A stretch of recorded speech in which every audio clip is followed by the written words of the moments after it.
बेहुलीको भेषमा कहाँ गए भगेरी चारी तिमलाई मैले बिर्सुला कसरी हे सिरैका स्वामी बेलैमा खसे खाइ भन्छन् पैमालाई 10 वर्षपछि माइतीमा आइछु बोलाउन कोही मलाई होसो पारे ठुला।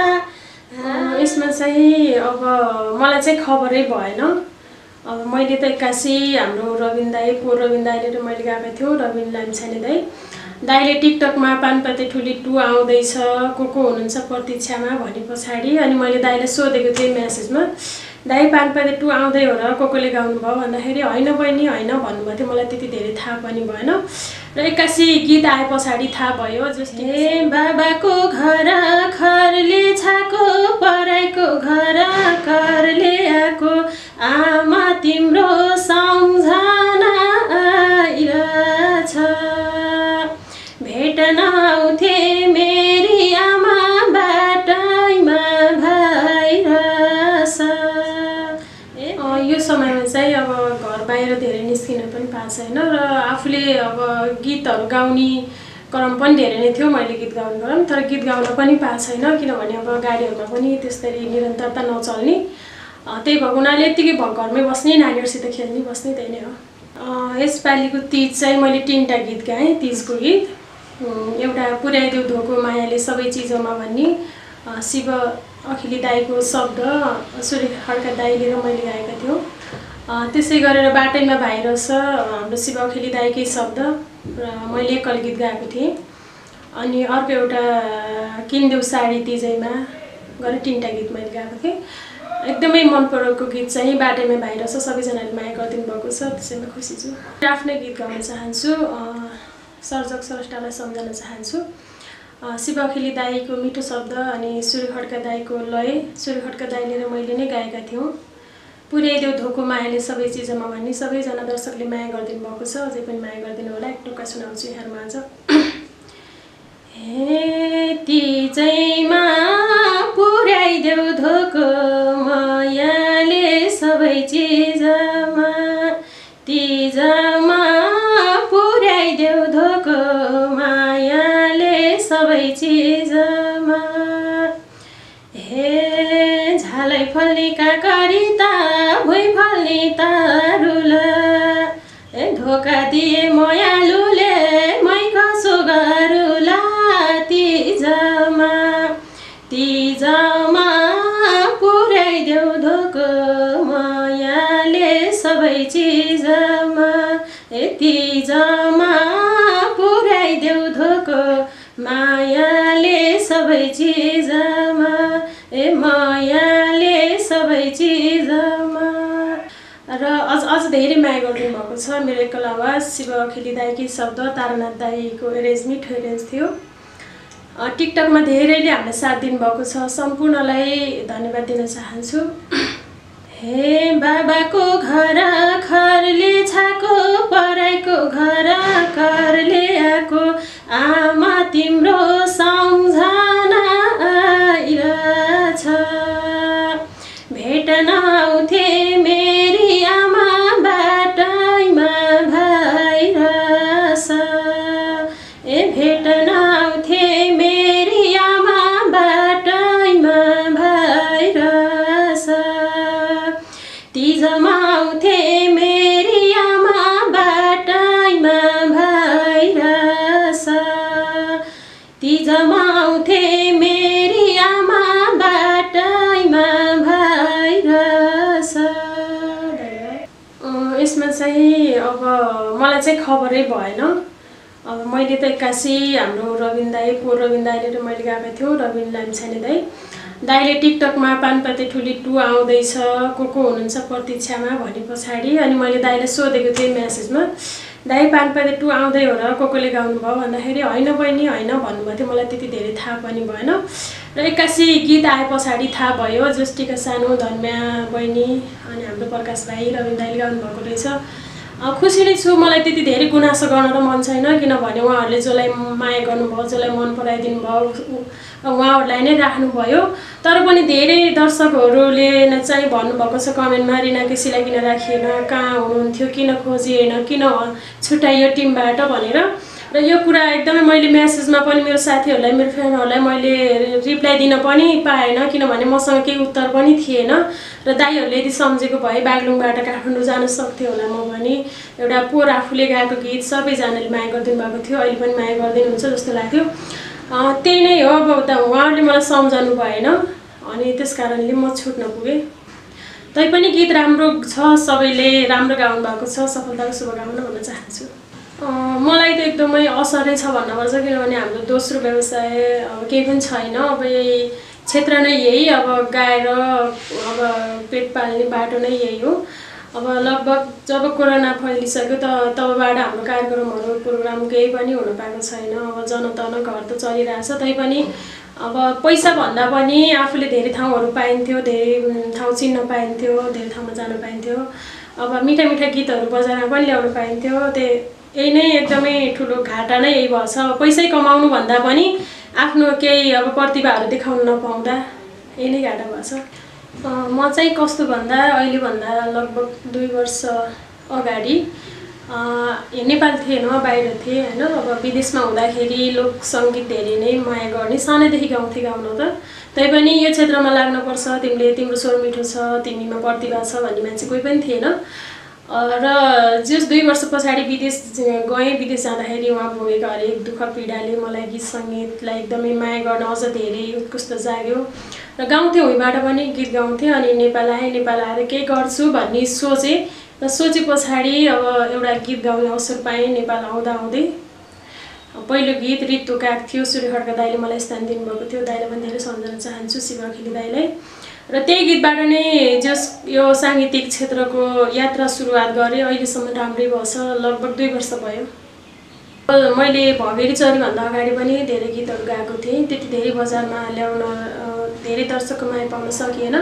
र भगेरी गीत मेरो आदरणीय दाइ तेजस रेग्मी दाइ, बिना मारेमा जन्मन्दगी दाइले मलाई स्थान दिनुभएको थियो। भगेरी चरी गीत गाउनुपर्छ बहिनी, सँगै गाऊँ भनेर। त्यो गीतले नै मलाई आज रिना केसी भनेर यहाँसम्म ल्याउन सफल भएको छ।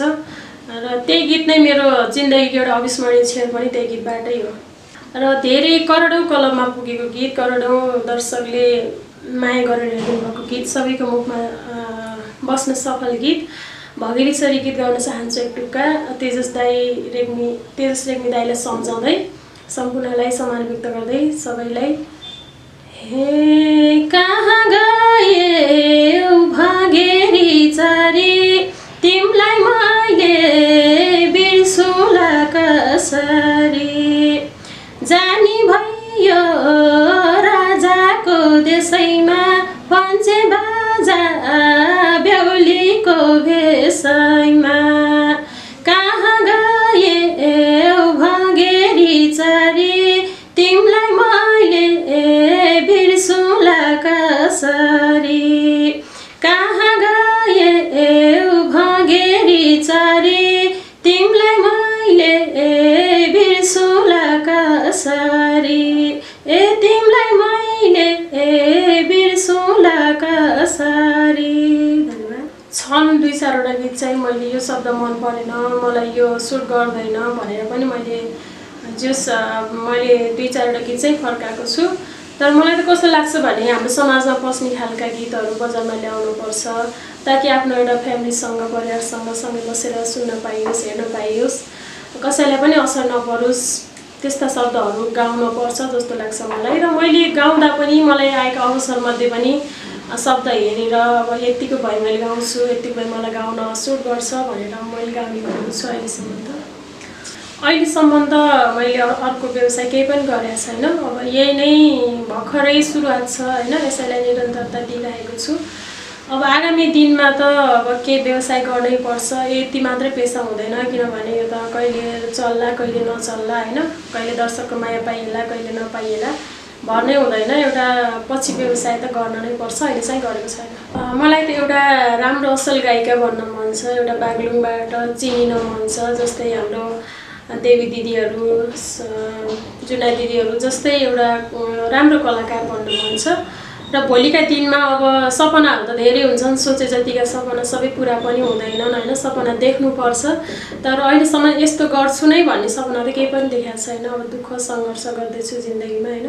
अब जिन्दगीका यात्राहरू गर्दा उकालो ओह्रालो त गरिरहनु नै पर्छ, ठेस लाग्छन् हरेक बाटोहरूमा, तर पनि सङ्घर्ष नै जिन्दगी हो, सङ्घर्ष गर्दैछु। हेरौँ आगामी दिनमा के हुन्छ।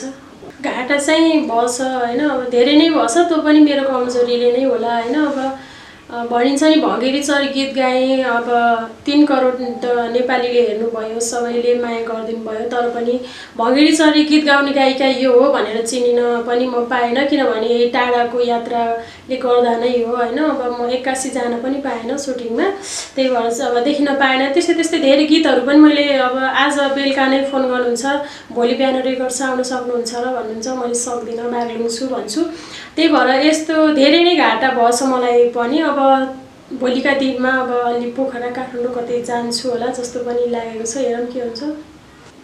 मलाई पछिल्लो समयमा एकदमै मन परेको गीत चाहिँ हाम्रो खेम सेन्चुरी दाई। अहिले दाइका शब्दहरूले बजार खाएको छ, दाइका शब्दहरूले सबैको मनमुटुमा बस्न सफल भएको छ। म एउटा गीत गाउँछु दाइलाई, खेम सेन्चुरी दाइलाई सम्झँदै। सानो सानो घर छ मेरो रुद्रपुरको गाउँमा, गोरे बाबु भन्दै मलाई बोलाउँछन् त्यो ठाउँमा। कामले पाको नामले पाको कामी दाइको छोरो, ए नला माया नखाम कसम नै मेरो मोरो साइली। ए साइली म सँगै जान्छौ र मैले छोको खान्छौ र। ए साइली म सँगै जान्छौ र मैले छोको खान्छौ र। धन्यवाद। पाइन्छ हामीले चाहिँ भँगेरी 2 छिट्टै नै बजारमा ल्याउने भन्ने जमर्को गइरहेका छौँ। तेजस रेग्मी दाइ र मेरो नै हुनेछ, जो हामी पहिला जोडिएको टिम, सबै टिम हामी हुनेछौँ र छिट्टै बजारमा भँगेरी 2 आउँदैछ। पानपाते ठुली 2 मा मेरो आवाज सुन्न एकदमै रुचाउनुभएका दर्शकहरूलाई पनि भन्न चाहन्छु, भँगेरी चरी 2 छिट्टै बजारमा लगभग दसैँ पछाडि लगत्तै आउनेछ। सबैजनाले माया गरिदिनु होला। र अहिले सुनाउन चाहिन्न, म केही दिन पछाडि हामीले सुनाउनेछौँ, सबैले प्रतीक्षा गरिदिनु होला पनि भन्न चाहन्छु। मलाई एकदमै मनपर्ने र म गीत सङ्गीतमा यतिको गीत मैले गाउन पाएँ भनेर एकदमै म भित्रबाट मनबाट प्रभावित भएको गीत चाहिँ नेपालकै मिठो स्वर भएकी दिदी हुनुहुन्छ बिमा कुमारी दिदी। दिदी एकदमै पुरानो गायिका हुनुहुन्छ, दिदीलाई पनि सम्मान व्यक्त गर्न चाहन्छु। दिदीको आवाजमा गाइएको गीत फुल्यो निमपत्ता कुन देशको कुन ठाउँमा भयो बेपत्ता, मैले धेरै मिडियाहरूमा पनि गाउने गरेको छु। यो गीत मलाई एकदमै मन परेको हुनाले बिमा कुमारी दिदीलाई सम्मान गर्दै एक टुक्का सुनाउन चाहन्छु। हे जानु भयो विदेशी भनेर बित्यो जीवन, आउने दिन गनेर फुल्यो निमपत्ता, कुन देशको कुन ठाउँमा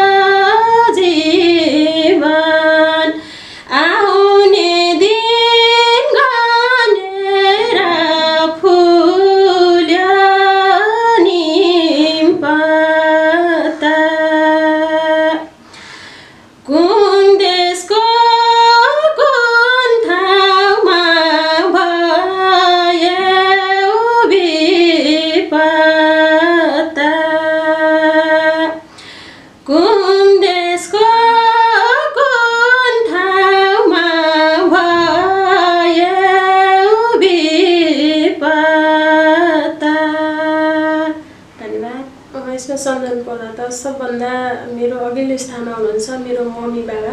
मेरो बाबा मम्मीले गीत सङ्गीतलाई अत्यन्तै माया गर्नुहुन्छ र मलाई एकदमै साथ सपोर्ट भनेको अहिलेसम्म नै मेरो मम्मी ड्याडी नै हो हैन। मेरो भगवान हुनुहुन्छ उहाँहरू। उहाँहरूको सुझाव सल्लाह बिना मैले एक कदम पनि अगाडि चाल्न सक्दिनँ र बाबा मम्मीले एकदमै धेरै सम्झन चाहन्छु। अनि मेरो दिदी बहिनीहरू भाइहरूले पनि दिदी हजुरले गर्नुपर्छ भन्नुहुन्छ। उहाँहरूको साथ सपोर्ट छ मलाई, एकदमै खुसी छु र धेरै साथीहरू पनि हुनुहुन्छ। अब सबैको नाम त मैले भन्न पनि असमर्थ हुन्छ होला र सम्पूर्ण देश विदेशबाट पनि मलाई धेरै सुझाव सल्लाह दिनुहुन्छ। यो गर्नुपर्छ, तपाईँले यसो गर्नुहोस् उसो गर्नुहोस्, हामी छौँ साथमा भन्नुहुन्छ। जति पनि मलाई माया गरेर रिना केसीलाई अगाडि बढाउनुपर्छ, बागलुङमा चेली हो भनेर साथ सपोर्ट सुझाव दिनुभएको छ, सबैलाई सम्झन चाहन्छु। एकैमुष्ट सम्पूर्णमा हार्दिक सम्मान व्यक्त गर्न चाहन्छु। म सानै छँदा सुनेको गीत मेरो बाबाले पनि गाउनुहुन्थ्यो, डाँडेको देवी देउराली भन्ने मलाई एकदमै सम्झना छ। गाउने कोसिस गर्छु। यो गाउने र अब शब्द लेख्ने सर्जक मलाई त्यति याद भएन।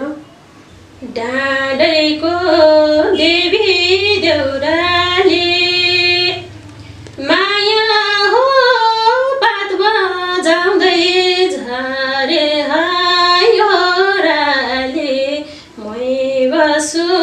सम्झी झलझली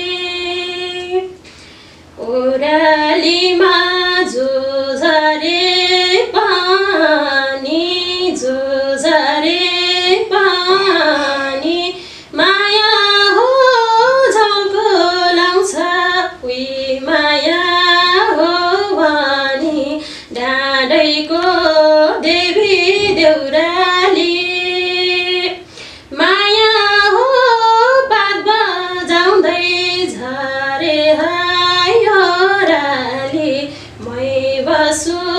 सम्झी झलझली माया हो पात बजाउँदै झरे हायोराली मै बसु सम्झी झलझली। पोहोर साल पानपाती ठुरी गीत तीज गीत बजारमा ल्याएका थियौँ। मिठो शब्द सर्जक हुनुहुन्छ आदरणीय दाई नवराज पन्त दाई र मिठो लय बनाउनु भएको छ बागलुङकै दाई हुनुहुन्छ खेनपुन दाई र रबिन लामिछाने दाईले र मैले गाउने अवसर पाएका थियौँ र यो गीत दर्शकहरूले धेरै माया गरिदिनु भएको गीत हो। के छ वही ठिकै छ, टिकटकमा पनि धेरैले माया गरिदिनु भएको छ। सम्पूर्ण दर्शकहरूप्रति हार्दिक सम्मान व्यक्त गर्दै यसपालि पनि पोहोरकै तीज गीत गाउन चाहन्छु।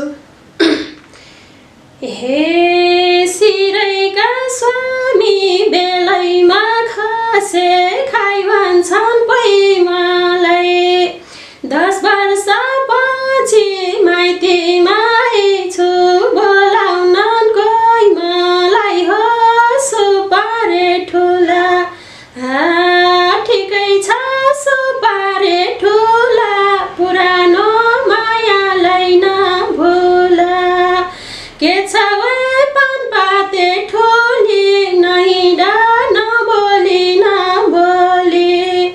के छ पानपाते ठुली नहिँडा नबोली ए नहिँडा नबोली धन्यवाद। मैले चाहिँ साङ्गीतिक क्षेत्रमा यात्रा गर्दै जाँदा सबैभन्दा मेरो सुरुमा पहिला पाइला टेकेको गीत चाहिँ मेरो आदरणीय दाई हुनुहुन्छ सूर्य खड्का दाई, सबैले चिन्नुहुन्छ, जापानमा हुनुहुन्छ अहिले। दाईले मिठो गीत गाउने अवसर दिनुभएको थियो। त्यसै गरेर शिव अखिली दाई पोर्चुगलमा हुनुहुन्छ, शिव अखिली दाईको शब्द दाईलाई पनि हार्दिक सम्मान व्यक्त गर्दै एक टुक्का सुनाउन चाहन्छु। हे दैवा